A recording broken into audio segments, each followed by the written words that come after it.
Okay, ladies and gentlemen, this video is being made on September 18th, 2014.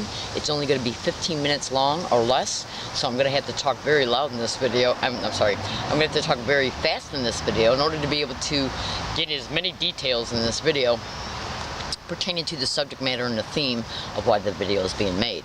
Now, my name is Leslie Williams. As you can clearly see, I'm sitting in the mouth of my tent door.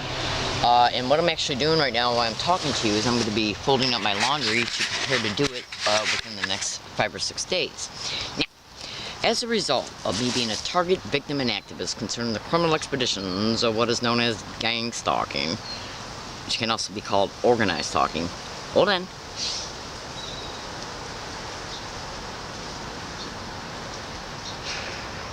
I gotta stop smoking. Anyways, I'm making this video in order to be able to share some details about some pertinent events that have just recently transpired, so you can listen to them and then deliberate them in your mind concerning what the events are about. On September 5th, 2014, I left this area. Before I left this area, I made a tweet through Twitter by using my phone to do so. And I stated where I was going to be going for the day. I stated I was going to be going to the post office, the law library downtown, City Hall, and 7-Eleven. After I got done composing this tweet, I took a video picture of it. Every time you make a tweet at Twitter, it's got a little section right below the tweet that shows the date and the time once you click on the tweet. Okay? Then when I left here, I went to the 150 bus stop to wait for the bus to come so I could catch it to go downtown to go to the law library first. And then once I got to the bus stop, the bus came. I got on the bus and sat down, and within about 2 or 3 minutes I turned on my phone and made a second tweet. And the second tweet was basically dialogue that basically said the same thing, except that I enhanced it a little bit. I basically said when it came to law library, the theme of the tweet was, I'm going to post office, City Hall, law library, 7-Eleven. Okay, that was what was said in both tweets. But in the second tweet, I said, and I also said, let's see if anything happens today. But in the second tweet, I enhanced it. I amplified, let's see if anything happens, especially at the law library. Now, so I'm on the bus. I make this second tweet. The bus goes downtown, goes to Old Town, then leaves Old Town and goes towards downtown. Bus route 150 literally stops 30 feet away from the law library. Now, so I get off the bus and get my bike off the bus, and then I crossed the street, walked 15-20 feet. That led me right to the front door of the law library. Now, I situated my bike against a pole that I always lock my bike up at whenever I go to the law library. As I'm standing there doing this, I literally seen a white male, a Mexican woman was standing right outside the building of the law library, and then a white male approached her and started talking to her. He then approached, and then I turned my back, okay, and lit up a cigarette, and then he approaches me and he asked me for a cigarette. But why he's asking me for this, he said, I just got out of jail and wasn't able to get a hold of somebody as a result of calling them, and then he goes, you got a cigarette? And I said, no, I don't, leave me alone. So then he walked about 3 feet away from me and he put his hands to his crotch and he goes, well, suck my, you know what then, bitch. And I said, get away from me, punk. And then he goes, well, come around the corner here and call me a punk. Now, he was seen talking to that woman for at least 6 seconds. Okay? So, that happened, he disappeared. But I didn't know if he was going to come back. Now, the Mexican woman was still standing there and she was on her phone. So I thought, well, this could continue to transpire. So I got on my video camera and I took a video picture of the law library and I said, an event just happened here, I just got threatened. And then I pointed the camera briefly towards that woman as she had her back turned, okay? And said, the guy who just physically threatened was seen by me talking to her. She then so then I stopped the video file. And I get out my, and I'm standing there continuing to smoke my cigarette, and so she walks up to go inside the law library. As she's opening up the door and walking through the door, she says, would you like me to post for you? And I said, I don't know you, why are you talking to me? And I go, don't talk to me. And so as she's walking in the law library breezeway, right through the door, she sticks her finger up like this and holds it to the back of her back, okay? So I got done smoking my cigarette, and then I went into the library. And there was a security guard in there that's not, I've only seen him twice. this day included. Hold on. So I go inside and she's sitting at the computer terminals. So I signed in to use the computers and I went to go sit down, and that's when I noticed she was there. But before I went and sat down, I went to the counter and I asked them if their scan machine was working, because I wanted to make a scan of a ticket that UCSD Campus Police gave me when they came up in here 3 miles off campus on August 27, 2014 and gave me a ticket to move. And I also wanted to make a scan of an email file that was sent to Mayor Faulkner, and a couple other things. Now, when I had to stand at the counter for a few seconds and wait because the woman at the counter was on the phone. I then asked her if the scan machine was working. She said yes.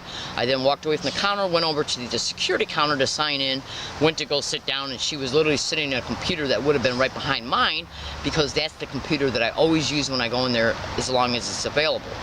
So when I seen her, I thought, well, what could this all be about? Okay, because I have been harassed inside the law library on previous occasions, which I'll briefly describe. This is going to be a 15-minute video, so I can only say so much. So as a result of seeing her, she got up, okay, as I was still setting my stuff down, and she went and stood over by a computer that's right by the door of the room where you go scan at. So I thought to myself, well, just in case something might happen here, I want to be able to get my 2 cents in reference to what happened. So I walked up to the security guard and I said, look, I go, this woman gave me the finger as she was coming into the library. So I go, you might want to keep an eye on her. And he goes, no, that's not the truth. And so I said, it is the truth because I caught it on tape recorder. I then went and sat back down at the computer terminal, and he followed me over there and tried to imply that I was being disruptive. Now, I wasn't even talking to him, okay, as loud as I'm talking to you right now, okay? Now, you can go to Google right now and type in, if you feel inclined to do so, when you get a chance, go to Google and type in gang stalking space libraries, and look at how many Google generated responses come up, the numeric amount. Then go back to Google and type in gang stalking and security guards, and pay attention to the amount of numeric responses that come up to those 2 terms.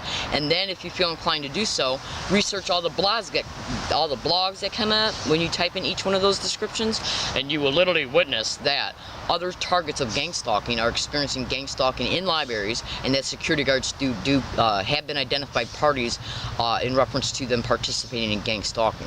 Now, so he kept trying to imply that I was being disruptive. He followed me to the computer terminal, okay, accused me of being disruptive, and then I said, well, how am I being disruptive? I'm just telling you about a woman who harassed me. I go, I don't understand how you think I'm being disruptive.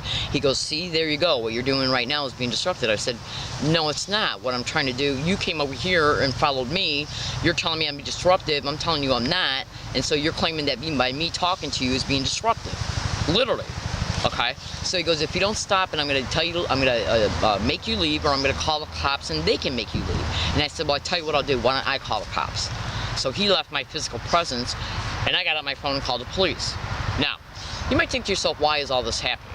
Well, as a result of me being a target of gang stalking, one of the main methodologies that have been used against me, concerning me, about me, and around me, okay, is this expedition intentionally, the perpetrators that are hosting, managing this gang stalking towards me, they have employment descriptions in the system.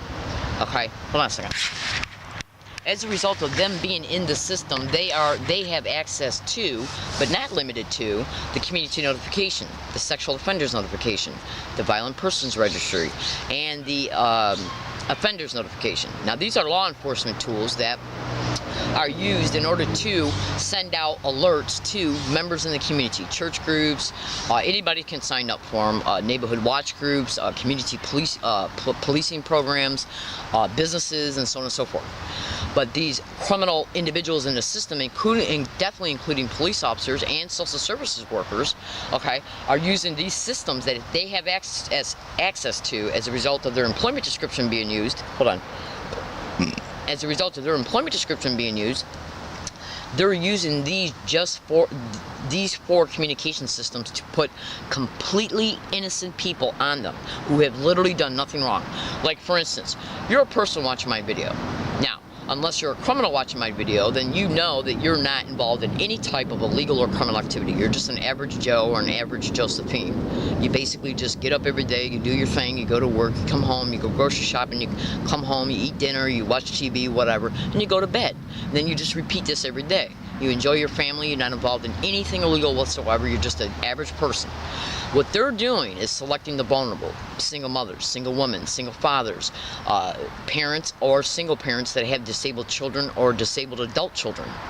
Okay, and what they're doing is they're targeting the vulnerable, the poor, people who are vulnerable, people who have strained relationships with families. Okay, and what they're doing is if they're saying to themselves, okay, we know enough about this person to know that they're vulnerable, which means that we can go after them, we can target them, and they're more than likely not going to be able to have any friends or family to depend on, even though that they will literally even infiltrate the family of targets and even the friendships of targets. The circle of friends that a target has. Just Google everything I'm saying, you'll see I'm telling you the truth, because the whole goal for them is to isolate the target because they have plans for the target. Now, this homelessness you see me in was literally created by them. Go to Google and YouTube and type in gang stalking and or organized stalking and how they create homelessness of targets. Literally type that in and you'll see it's all over the internet. It's all, I did it 2 days ago right here at this very spot, and 5 full websites. You know, the whole page was just one right after another. Boom, boom, boom, boom, boom. Okay, you know how like sometimes when you type something in, you hit enter, and then a bunch of websites come up? Every single website said the same exact thing. Gang stalkers create homelessness of targets. Okay, and they do this by getting property owners and landlords on board, and they can also use post employees on board for mail theft and mail delayment of rent, or any other mail that they believe that they can take, which will produce an effect for the target to experience. Now, so basically what I'm saying is that as a result of me being a gang stalking target, these community notification systems are being used to and combined with a slander campaign. These individuals will even go as far as creating what is known as a fake bogus criminal investigation file about the target, combine it with a lie and a badge, whether the badge be real or fake. Go to YouTube and type in "listen to a stranger." You'll see in part a great preliminary visual representation in reference to how these crews work. That entire video is dedicated to gang stalking techniques from the very beginning to the very end. Okay, so in gang stalking, basically what they do is use these public notification systems to combine it with the prestige of the person who's sending it, their employment description, police officer, social services worker, probation officer, parole officer, whatever, fire department personnel, whatever. And they'll use these community notification systems to get the community at large who have signed up for these notification systems and neighborhood watch groups and so on, to get them to harass the target in specific ways based on the lie and the prestige that goes with the employment description that is soliciting the person to harass them or group. As a result, the target is harassed every day, everywhere they go. Each person or group that's used is told to do the same exact things towards the target on a daily basis. What they've been doing with me is literally putting people along all my routes every single day for at least the last 2 years and having them constantly repeat, gang stalk, oh my God, gang stalking, gang stalk, oh my God. Just go to YouTube and type in "learning disabled woman catches gang stalking," "learning disabled woman exposes gang stalking," "learning disabled woman exposes flat out evidence of gang stalking." You'll literally be able to see that I'm telling you the truth. So when these 2 San Diego police officers came, as a result of me calling them from the law library, I literally played them an audio file of a Thanksgiving event where 2 men are saying gang stalk together, gang stalking and gang stalking, I'm gonna fuck you up. I literally held the phone up to their ear that had this audio evidence, and they claimed they couldn't hear it. So in response to it, I literally told him go to YouTube and type in "learning disabled woman exposes gang stalking at UCSD," "learning disabled woman exposes gang stalking at SDSU," "learning disabled woman exposes gang stalking at Arby's," "learning disabled woman exposes gang stalking at Jack in the Box." Now, we're going to see if any San Diego police officer ever tries to say that I never told anybody about how I'm being gang stalked. Hold on. Now, I flat out told him that I got all these audio files of it, and he did not care at all. And I also told him I was brutally assaulted 4 times, all 4 assaults predicted. 2 in email files, 2 in video files, all 4 in audio files before they occurred. Alright, I gotta go. This video is already at 14 minutes and 35 seconds, so I'm gonna say goodbye. I'm in La Jolla. I'm gang stalked everywhere I go, every single day, harassed through creative, overt means, and my name is Leslie Williams. So this is my way to say that I have told San Diego police specific things that they can do in order to view that I am being gang stalked. Thank you.